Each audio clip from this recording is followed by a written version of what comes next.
Kabbalah is a word that describes the spiritual inner tradition of Judaism. Kabbalah is a relatively modern term. It only appears in about the 1100s, this idea that Kabbalah becomes a reference to spiritual practice, these spiritual teachings.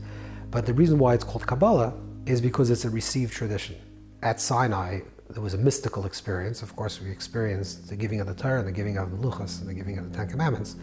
But ultimately, the way the Torah describes that event is there was some type of collective mystical experience. They had this out-of-body experience. They literally left their body. I mean, they saw the sounds and they heard what was being normally seen. They had some type of mystical experience. That was then hidden away and received from teacher to student with the awareness that for most people, most of the times, it's much more needed for people just to know what to do. Like, this is the thing that I do.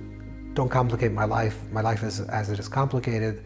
I just need to know how to practice it. It was always the more contemplative, the more deeper rabbis and the sages that were always interested in understanding, like, why exactly are we doing this? What's the mystical reason? What's the spiritual reason?